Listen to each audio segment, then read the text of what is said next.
होशियार होशियार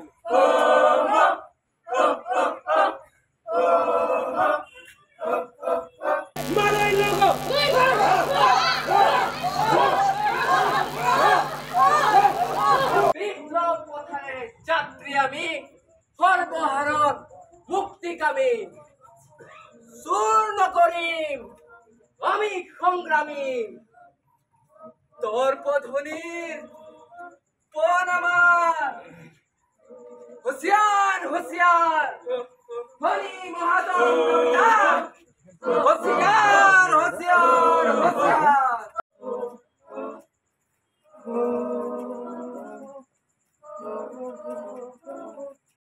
মহানগৰীত নাটকৰ কলৰৱ নাটক পৰিৱেশনত ব্যস্ত একাংশ কিশোৰ কিশোৰী নাটকৰ বিষয়বস্তু বিষ্ণুপ্ৰসাদ ৰাভা হয় আমি শিপা মনত ৰাখিব লাগিব এই নতুন প্ৰজন্মই এই মহান শিল্পীসকলৰ মানে আমাৰ শিপাবোৰৰ বিষয়ে একোকে নাজানে সেইটো মই প্ৰেক্টিকেলি মই জানো তাৰমানে মই ষ্টুডেণ্টবিলাকক যেতিয়া মই শিকাওঁ তেওঁলোকক বিষ্ণু ৰাভাৰ গীত বা জ্যোতিপ্ৰসাদৰ গীতৰ কথা যেতিয়া কওঁ একেষাৰতে ক'ব নোৱাৰে একেষাৰতে শংকৰদেৱৰ বিষয়ে একেষাৰতে ক'ব নোৱাৰে তাৰমানে এইটো এটা ছিষ্টেম হয় আমি বিষ্ণু ৰাভাৰ বিষয়ে তেওঁলোকক জোৰকৈ হ'লেও শিকাব লাগিব তেতিয়াহে তেওঁলোক অৱগত হ'ব এইটো এটা মানে স্কুলৰ ছিষ্টেম আৰু ঘৰত তেনেকুৱা পৰিৱেশতো মানে মানুহ ইমান ব্যস্ততাৰ মাজত মানে বিষ্ণু ৰাভাক জনাওক কিবাক জনাওক সেইবোৰ মানে আচলতে হৈ নুঠে গতিকে মই ভাবোঁ এইটো কাৰণে এই যে মই ৰাভা দিৱসখন কিয় পাতিছোঁ মই আচলতে বুঢ়াসকলৰ কাৰণে ৰাভা দিৱসখন পাতিবলৈ ইচ্ছাও কৰা নাই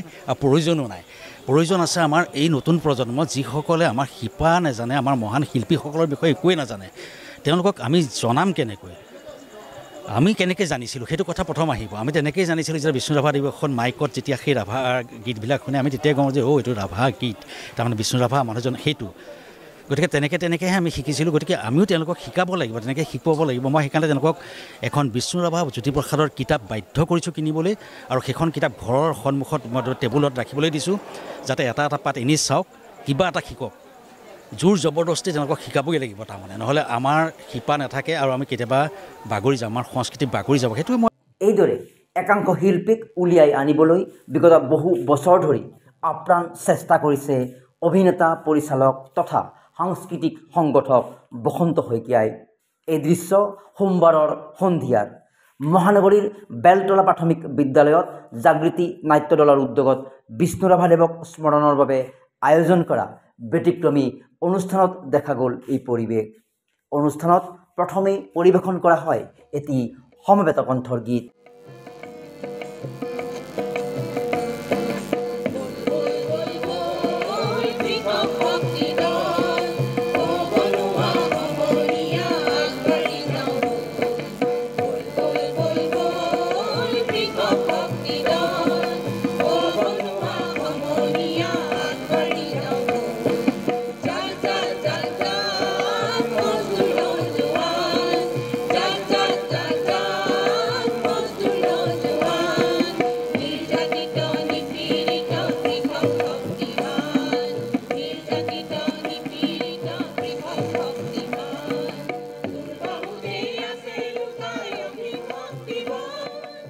আনহাতে অনুষ্ঠানক বিশেষ মাত্ৰা প্ৰদান কৰে বিষ্ণু ৰাভা দেৱৰ জীৱন আৰু সংগীতৰ আধাৰত কবি গল্পকাৰ অৱসৰপ্ৰাপ্ত প্ৰধান শিক্ষয়িত্ৰী সুচিত্ৰা ৰাভা সাহাই ৰচনা কৰা সংগীতালক্ষ্যখনে মুখ্য কণ্ঠশিল্পী হিচাপে সংগীতালক্ষ্যখনত গীত পৰিৱেশন কৰে গণশিল্পী দীপক কুমাৰ দত্তই এজন প্ৰকৃত দেশসেৱক সৰ্বহাৰাৰ বন্ধু জঞ্জা বিজয়ী বিষ্ণু ৰাভা যেন এটি জ্বলন্ত আভা বিষ্ণু রাভা বিষ্ণু রাভা বিষ্ণু রাভা বিষ্ণু রাভা এটি জ্বলন্ত আভা বিষ্ণু রাভা এটি জ্বলন্ত আভা গণজীবনৰ মুক্তিৰ আভা গণজীবনৰ মুক্তিৰ আভা হালোৱা বজোৱাব নোৱাৰে কণ্ঠ হালোৱা বজোৱাব নোৱাৰে কণ্ঠ বাণী হৈছে একেটা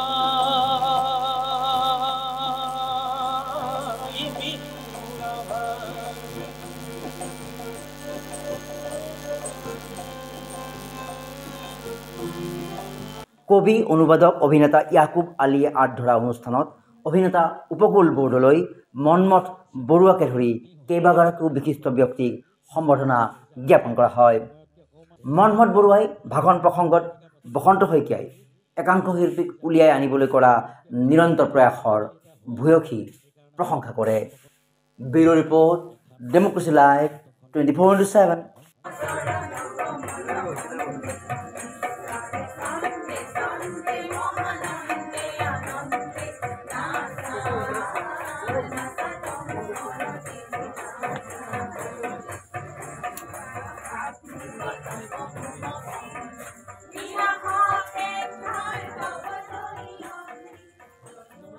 নমস্কাৰ।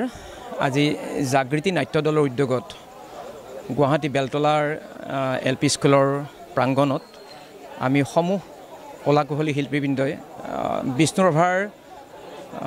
বিষ্ণুৰাভা দিৱস উপলক্ষে, বিষ্ণুৰাভাৰ গীতি নৃত্য নাটিকা উপলক্ষে, বিষ্ণুৰাভাৰ সংগীতালক্ষ্য উপলক্ষে আমি বিভিন্ন অনুষ্ঠানৰ আমি এই গীত মাত আমি পৰিবহণ কৰিছোঁ।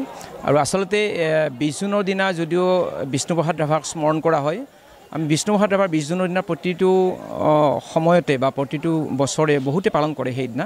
গতিকে সেইদিনা হয়তো আমি পালন কৰিব পৰা নাই। আৰু জাগৃতি নাট্য দলেও আজিৰ আমাৰ এই বিভিন্ন কলাকুশলী বা বিভিন্ন চিনেমাৰ জগতৰ লগত জড়িত ব্যক্তিসকলে ইয়াত আহিছে, তেওঁলোক প্ৰযোজকসকল, কলাকুশলীসকল, আৰু আমি ইয়াতো অংশগ্ৰহণ কৰিছোঁ। খুব ভাল লাগিছে। ইয়াৰ কথা হ'ল কি, এতিয়া আমাৰ চেমনীয়াসকলৰ নাট্য দল ইয়াতে কৰিছে। এই নাট্য দলৰ সৌজন্যতে তেওঁলোকে প্ৰশিক্ষণ লৈ আছে। আৰু চেমনীয়াসকলৰ এখন খুব ধুনীয়া কাৰখানাৰ যিটো সমনীয়া, এইখন হ'ল কি বিষ্ণুৰাভাৰ যিটো সংগ্ৰামী দিশ, বিষ্ণুৰাভাৰ যিটো বিপ্লৱী দিশ, সেই বিপ্লৱী দিশৰ ওপৰত এটা সমগ্ৰ তেওঁলোকৰ কাৰ্যকলাপত, সমগ্ৰ তেওঁলোকৰ সামগ্ৰী যিটো বৈপ্লৱিক ভিত্তি বা তেওঁলোকৰ আদৰ্শগত যিটো অৱস্থান বিষ্ণুৰাভাৰ কেনেদৰে আগবাঢ়িছে, মানুহৰ মাজত কেনেকৈ আগবাঢ়ি গৈছিল, মানুহৰ মাজত গৈ তেওঁলোকে বিপ্লৱ কৰিছিল, মানুহৰ মুক্তিৰ সাধনা কেনেকৈ তেওঁ আনিব বিচাৰিছিল, মানুহৰ লগত যোগাযোগ কেনেকৈ কৰিছিল, আৰু সেই যে মুক্তি, যিটো মানুহৰ মুক্তি বিচাৰিছিল, এটা সম্পূৰ্ণ এটা আদৰ্শগত ভিত্তিৰে তেখেত সকলোৱে জানে এজন বিপ্লৱী কমিউনিষ্ট পাৰ্টিৰ নেতা আছিল আৰু বিপ্লৱী আদৰ্শৰ মাজেৰে তেওঁ জনগণৰ মুক্তি বিচাৰিছিল। আমাৰ জাগৃতি নাট্য দল গঠন হৈছিল 2022 চনত। নাট্য দল আমি নাটকৰ সৈতে জড়িত, আমি বিভিন্ন নাটক আমি বিভিন্ন ৰাজহুৱা প্ৰেক্ষাগৃহত আমি মঞ্চস্থ কৰি আহিছোঁ আৰু প্ৰতি বছৰে বিষ্ণুৰাভা দিৱসো পালন কৰি আহিছোঁ।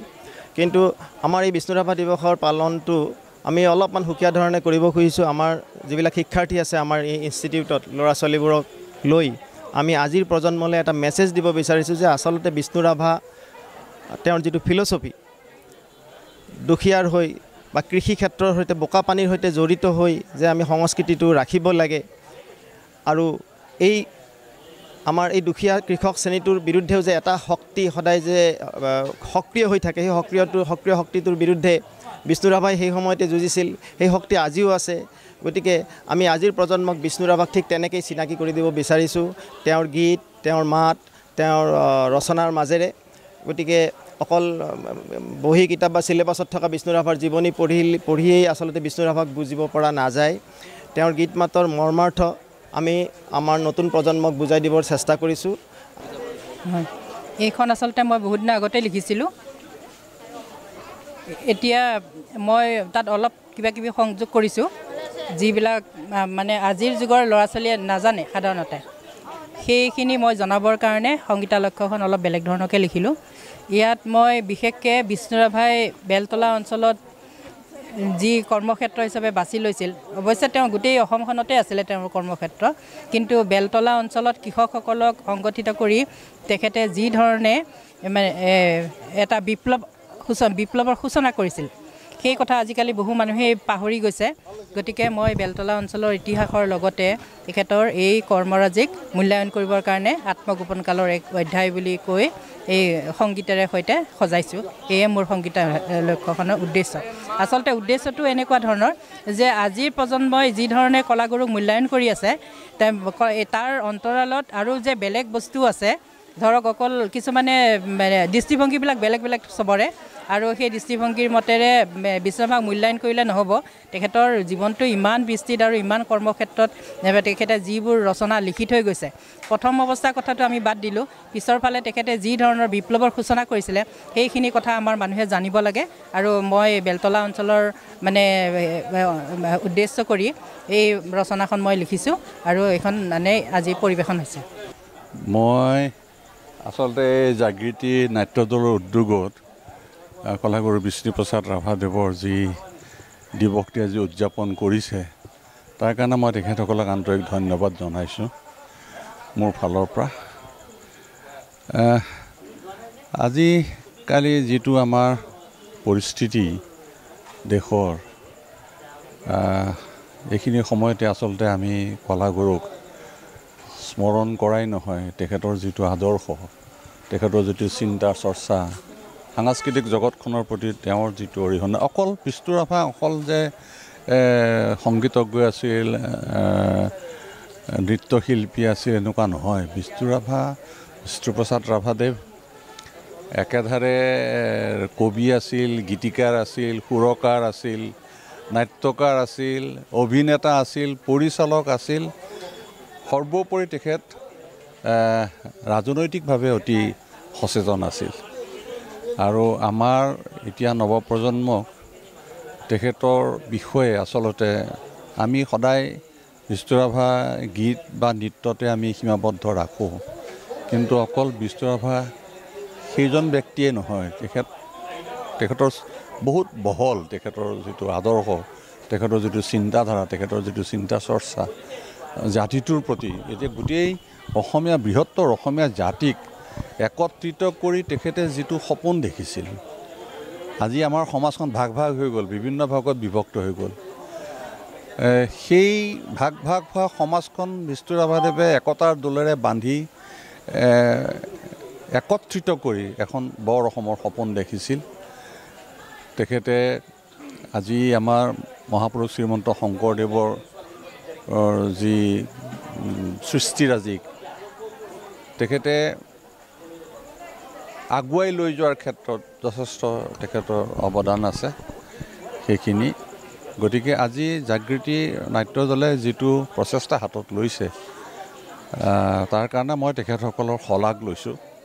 এইটো অতি মানে কি বুলি ক'ম, আজিৰ দিনত এনেকৈ গোটেই সমবেত হৈ অতি সুন্দৰভাৱে তেখেতক স্মৰণ কৰাটো অতি বৰ ডাঙৰ কথা, ভাল কথা, শলাগিবলগীয়া কথা। মই জাগৃতি নাট্যদলৰ উত্তৰোত্তৰ কামনা কৰিছোঁ। আৰু এনেদৰেই বিষ্ণুৰাভা কলাগুৰুৰ যি আদৰ্শ, সেই আদৰ্শক যাতে নতুন প্ৰজন্মৰ মাজত বিলাই দিয়ে, তাৰ বাবে যাতে তেখেতে আগভাগ লয়, এইখিনিকে মই ক'লোঁ। আছিল ৰাজনৈতিক সংগ্ৰামৰ মাজেৰে, ৰাজনৈতিক স্বাধীনতাৰ মাজেৰে জনগণৰ সম্পূৰ্ণ তেওঁলোকে এই এটা শোষণমুক্ত সমাজৰ অধিকাৰ বা ন্যায় প্ৰাপ্তিৰ কাৰণে সকলোৱে তেখেতে বিচাৰিছিল। গতিকে এই সম্পৰ্কত আমি বিভিন্ন কথা ক'ব লগা আছে, সময়ে আমি বহুত মিটিঙত আমি কৈ আহিছোঁ। গতিকে আজিৰ উদ্যোগত হ'ল কি, আজি নাট্যখনৰ মাজে সেইটোৱে নিশ্চয় প্ৰকাশ পাইছে, আপোনালোকে সকলোৱে সেইটো দেখিছে। আৰু তাৰোপৰি আমাৰ এগৰাকী আমাৰ বিশিষ্ট সংগীতৰ লগত জড়িত, সাহিত্য সংস্কৃতিৰ লগত জড়িত বিশিষ্ট গল্পকাৰ আমাৰ শ্ৰদ্ধেয় সুচিত্ৰা ৰাভা চাহাৰ বাইদেউৰ এখন সংগীতালক্ষ্য তেখেতে প্ৰস্তুত কৰিছে। আৰু তাৰ সামগ্ৰিকভাৱে পৰিকল্পনা কৰিছে জাগৃতি নাট্যদলত। আমিও জড়িত হৈ আছোঁ, মই নিজেই জড়িত হৈ আছোঁ। গতিকে কেনেকুৱা পাইছে আপোনালোকে নিজে গম পাইছে। আৰু বিভিন্ন কলাকৌশলী ইয়াতে উপস্থিত আছে, তেওঁলোকে গোটেইখিনি মানুহ ইয়াতে উপস্থিত আছে। সকলোকে আমাৰ ফালৰ পৰা আমি আন্তৰিক ধন্যবাদ আৰু অভিনন্দন জ্ঞাপন কৰিছোঁ। ধন্যবাদ।